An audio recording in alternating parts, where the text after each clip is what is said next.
Olá, meus amigos e minhas amigas. Que bom tê-los aqui novamente nesse vídeo de hoje do canal Lula Foco no Fato. No canal do Lula a gente debate aqui, a gente faz algumas reflexões, alguns argumentos, ponderações, para que você mesmo ou você mesmo tire suas próprias conclusões. Iremos falar hoje sobre este tema aqui, ó, essa parte em branco, silêncio de Bolsonaro e o clima golpista. Essa frase aqui é a manchete do jornal Folha de São Paulo, por incrível que pareça, no dia de hoje. A, a manchete é a seguinte: silêncio e ambiguidade de Bolsonaro alimentaram clima golpista nas redes após eleição de Lula. Ex-presidente tem buscado fazer uma releitura de sua postura na reta final de seu governo. Então eles trazem aqui essa questão de que o Bolsonaro, ele de fato alimentou essa questão do golpe, essa onda golpista, com 2 coisas. Primeiro, o seu silêncio e também a sua ambiguidade, onde ora ele falava que aceitava a derrota, nunca falou oficialmente, mas ora ele falava que estava dentro das 4 linhas, em outro momento ele jogava com a opinião dos seus, eh, adoradores, é a palavra. Bom, e vamos falar um pouquinho sobre isso no dia de hoje, pessoal. Trazendo aqui sempre o agradecimento a você que está se inscrevendo no canal, deixando seu comentário, deixando seu like, que é importante, apoiando o canal. Aqui no canal do Lula, a gente, como eu já falei para você, a gente tenta ter foco no fato, que é mais importante. Tá certo? Olha só, uma primeira parte aqui é que enquanto a sociedade esperava uma postura clara, o silêncio e a ambiguidade de Jair Bolsonaro inflamavam um projeto golpista nas redes sociais após a eleição de Luiz Inácio Lula da Silva. Isso ficou muito claro desde o último momento, do dia 30 de outubro de 2022, quando o Superior Tribunal Eleitoral deu a informação de que Lula havia vencido as eleições. Você vai lembrar de William Bonner dando a notícia no Jornal Nacional, e você vai lembrar da cara do Bolsonaro. Daquele momento em diante, ele ficou recluso, passou um tempo sem falar com ninguém, em nenhum momento ele ligou ao presidente Lula para parabenizá-lo pela vitória, como se faz um estadista, como se faz um democrata. Na verdade, ele estava tramando como permanecer no poder. Ele jogou, pessoal, o tempo todo com as vidas dos seus adoradores. Esses adoradores, para ele, só servia para uma coisa: manter o seu poder político. Ele, em momento algum, se preocupou com a Débora do batom, com o homem do sorvete, com o homem da pipoca, com ninguém. Ele não se preocupou com ninguém. Eu vou trazer aqui um pequeno resumo, tá? Uma contextualização do que diz o jornal A Folha de São Paulo. Vou trazer aqui, continuando, tá? Apesar de ter adotado um comportamento que serviu como combustível para as manifestações de cunho golpista que contestava o resultado das eleições de 2022, o ex-presidente Jair Bolsonaro, do PL, tem atuado para fazer uma releitura de sua postura na reta final do seu governo. Uma das coisas que traz aqui é o seguinte: o jornal A Folha, ela, assim, não é a primeira vez, mas é interessante como finalmente ela encara o 8 de janeiro como um golpe e os seus eh, personagens como golpistas. E ela traz aqui que Bolsonaro agora, hoje, 2025, ele está tentando fazer uma repaginada no golpe. Ele começa a colocar que não foi ele, que ele não contribuiu para aquilo tudo, que ele, logo quando os seus adoradores ocuparam as estradas, ele soltou um vídeo pedindo para que saísse das estradas e tudo mais.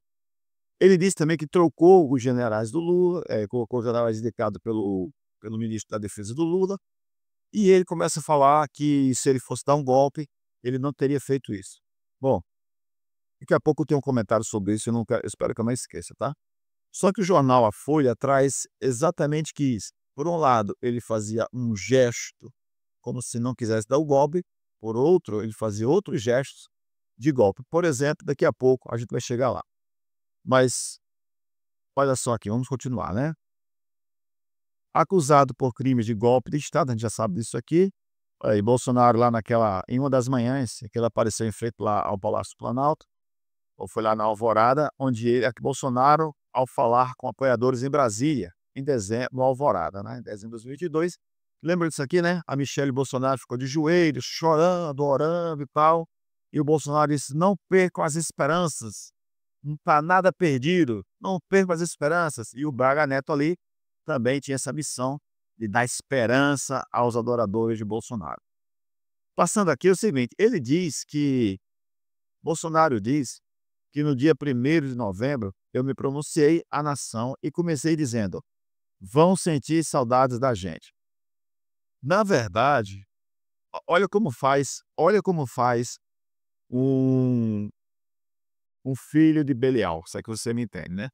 Olha como faz o Bolsonaro. Ele disse que no primeiro dia de novembro ele se pronunciou à ação e começou dizendo: vão sentir saudades da gente, o que é uma mentira. Veja como eles fazem, pessoal.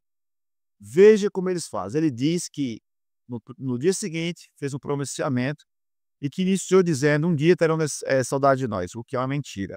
Esta frase não fez parte do pronunciamento. E é isso que a Folha traz agora, logo em seguida, quando diz isso. A frase que Bolsonaro sinaliza que ele teria deixado claro que tinha aceitado a derrota, nem sequer a frase fez parte desse primeiro discurso. Foi captada por microfones dos jornalistas antes do pronunciamento. Então foi uma fala que ele deu aos jornalistas antes do seu pronunciamento. Aqui em cima ele diz que foi durante o pronunciamento. Bolsonaro no banco dos réus, né? Na verdade, em nenhum momento entre o segundo turno e o 8 de janeiro, Bolsonaro fez alguma fala em que reconheceu em público claramente a derrota. Tampouco disse a seus apoiadores que fossem para casa e aceitassem o resultado das urnas. Esse ponto aqui eu quero trazer para você. Em nenhum momento, como já diz aqui a própria Folha de São Paulo, e a gente vem dizendo isso há muito tempo, não é de hoje. Bolsonaro, se quisesse, teria acabado com aquele motim lá no lá no 8, aliás, nos quartéis, né. Pessoal, após 3 pronunciamentos oficiais, apenas 3 pronunciamentos oficiais entre o segundo turno, o final do segundo turno e após, todos carregados de ambiguidade. Um vídeo pedindo que caminhoneiros liberassem rodovias, mas nenhuma repreensão direta aos ataques golpistas. Bolsonaro, você lembra muito bem disso, você que é adorador do Bolsonaro, você também vai lembrar disso. Você, desde o dia da eleição do Lula, do segundo turno, desde a primeira noite, você acreditou em um golpe. Eu estou falando literalmente para você, que é adorador do Bolsonaro. Você acreditou no golpe e Bolsonaro não fez nada para tirar você daquela ilusão. Nada. Você ou algum conhecido seu foi para frente dos quartéis, de um quartel da sua cidade.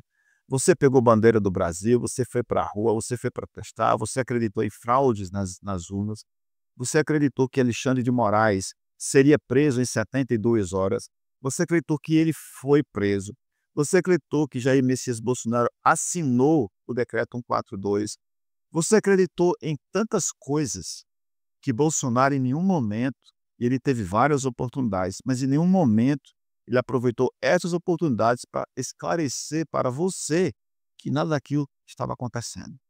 Que era tudo uma questão de exemplos da era digital, redes alimentando o golpe, pessoal. Consequências, manifestações e invasões. Sobre essa questão das redes alimentando o golpe, olha só esse aqui, pessoal, da Folha. A Folha traz isso. Além do discurso visível, tinha sempre as mensagens anônimas, apócrifas nos grupos. Mensagens muito bem pensadas, articuladas e que, de alguma forma, iam dando os enquadramentos do que as pessoas deveriam pensar. Diz Paulo Fonseca, professor da Universidade Federal da Bahia. Ele disse o seguinte, que Paulo Fonseca, que em 2022 participava de um projeto de pesquisa que monitorava grupos extremistas no Telegram. Relembra que, imediatamente após o primeiro pronunciamento de Bolsonaro, depois da derrota, assim como nos demais, já começaram a circular as mensagens com leituras do que ele tinha dito. Bolsonaro não se comprometia em termos de iniciar o golpe em si. Por outro lado, ele também não deixava de servir dentro dessas interpretações como um estímulo para esses públicos que estavam extremamente acirrados, disse o professor. Em nenhum momento temos ele dizendo: não temos, não, vírgula, não, vírgula. Temos que respeitar o processo, vírgula. Vamos lá, daqui a 4 anos a gente tem. Não, ele nunca falou isso, afirma. Nunca, e é verdade, né?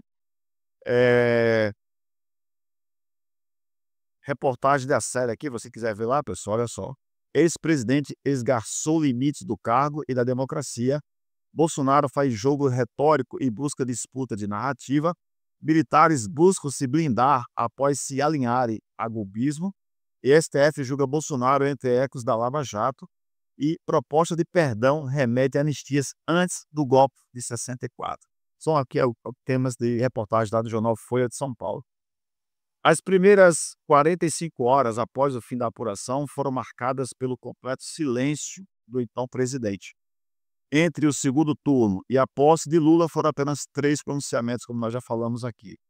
Já no domingo, no segundo turno, bloqueios em estradas começaram a se espalhar pelo país, e atos já começaram a ocorrer em frente aos quartéis, com nomes como Resistência Civil, lista de grupos no Telegram, WhatsApp, para articular essas paralisações por estado se multiplicavam. Então tudo isso aqui tem a ver com o engajamento dele nas redes.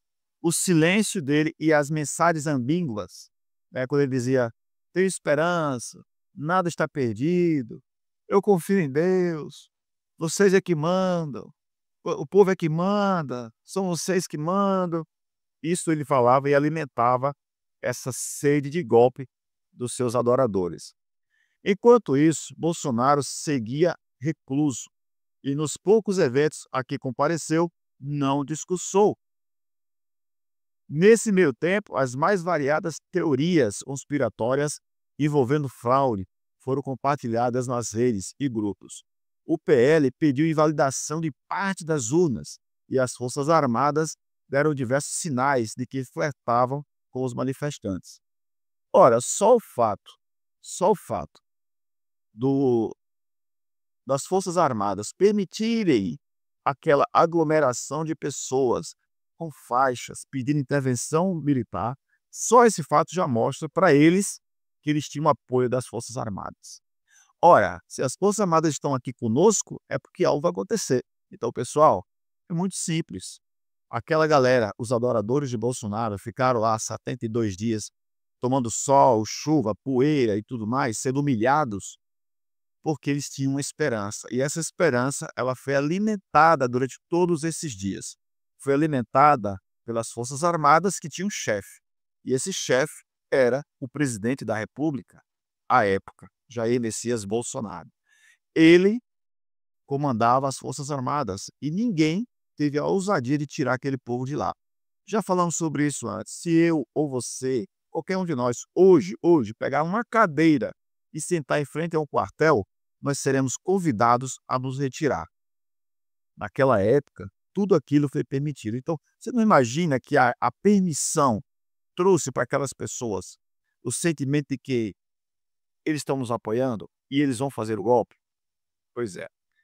Para a PGR, é só esse leitor aqui para a gente finalizar o vídeo de hoje, pessoal. Para a PGR, Procuradoria-Geral da República, a organização criminosa, da qual o Bolsonaro é acusado de ser o líder, se preocupava em dar continuidade ao sentimento de suspeita e de inconformidade popular, para manter um ambiente propício à intervenção militar. Isso aqui a gente acabou de ver no vídeo agora há pouco, que nós fizemos aqui no canal. Um vídeo sobre Getúlio Vargas, João Goulart, Jânio Quadros e Lula, né, as semelhanças entre eles. E naquela época lá, já em 51, aliás, desde 39, mas em 1951 finalizando com 1964, já naquela época eles faziam isso. Eles tentavam implantar na cabeça das pessoas que as pessoas estavam sendo prejudicadas, que o sistema estava mandando para que o povo fosse para as ruas. E era assim naquela época. Foram quase 5 semanas até o pronunciamento seguinte do então presidente, que em 9 de dezembro de 2022 fez um discurso em frente ao Palácio da Alvorada. Como se revelou naquela altura, Bolsonaro vinha fazendo reuniões com comandantes militares buscando uma alternativa para reverter o cenário. Palavras de Bolsonaro: "Hoje estamos vivendo um momento crucial", disse aos seus adoradores na ocasião. "Quem decide para onde vai as Forças Armadas são vocês. Quem decide para onde vai a Câmara, o Senado, são vocês também." Bolsonaro só voltaria a se pronunciar em 30 de dezembro, horas antes de deixar o país rumo aos Estados Unidos, que a gente já conhece, né, gente? Então, assim, o jornal Folha de São Paulo, nessa reportagem aqui, ela esmiuça, coloca detalhes, exatamente detalhes, que talvez você ainda não tenha visto. As consequências disso são manifestações e invasões do 8 de janeiro. Bolsonaro manteve-se em silêncio ou deu declarações ambíguas exatamente no momento decisivo, sem condenar frontalmente o golpismo. Exemplo: evitar rechaçar as ações nas redes sociais, omitir posicionamento firme, resultando em legitimidade passiva para grupos radicais. Até hoje, naquela manifestação que eles fizeram no domingo passado, ele disse que foi a esquerda que orquestrou o 8 de janeiro. É a desculpa dele. Comparação histórica. Lembrar o padrão já visto em outra parte, em outro vídeo anterior. Líderes que deixam o terreno fértil para golpes, como Getúlio, Jânio, Jano e Lula. Marchas da família, como a gente já viu aqui, para com Deus é liberdade. Manipulação do medo do comunismo. Apoio dos Estados Unidos, Operação Brother Sun. Isso aqui, pessoal, foi de 1964. Mas olha se não há semelhanças com 2022. Eu vou repetir para você refletir.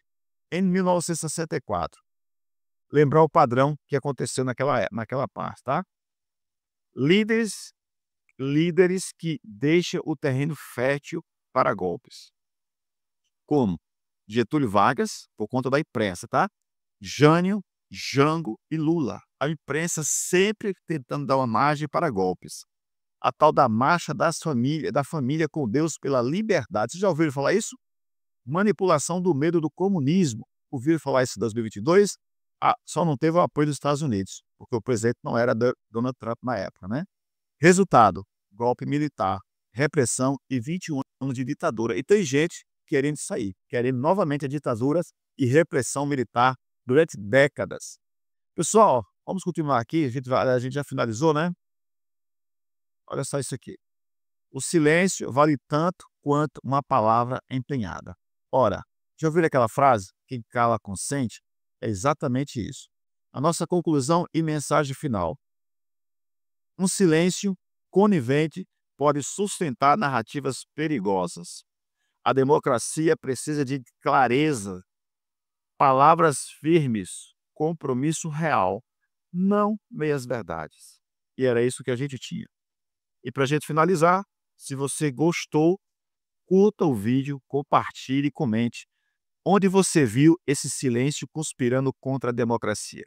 É uma pergunta que eu faço e deixe nos comentários. Pessoal, muito obrigado pela sua participação, obrigado pela sua audiência. Quero agradecer a você que concorda, que discorda, que ficou feliz, que ficou pé da vida, que ficou chateado, porque isso significa que você tem emoções. E se você tem argumentos para contradizer o que está sendo dito não por mim, mas pela Folha de São Paulo, deixa aqui em seus comentários seus argumentos. Mas não viaja não, tá? Bolsonaro contribuiu para que você tivesse a visão que você tem hoje. Ele contribuiu para que você fosse aos quartéis ou que apoiasse quem estava nos quartéis. Ele contribuiu para que você até hoje duvide do resultado das eleições. Se bem que nem você sabe, porque uma hora foram as urnas que não foram corretas. Outra hora foi a Carla Zambelli, né, com aquele negócio todo. Outra hora foi o camarada que deu tiro na Polícia Federal. Outra hora foi o Bolsonaro mesmo com o seu jeitão malucão, desrespeitoso, aquele jeito todo, né, que ele tem, machista, de lidar com as pessoas. Então, na verdade, você não sabe nem quem culpar pela derrota do Bolsonaro em 2022. E só dar desculpas para isso. Pessoal, fico por aqui, um grande abraço. Eu sou o Lula, e você está no canal Lula Foco no Fato. Um abraço, saudações, até o próximo vídeo. Tchau, tchau.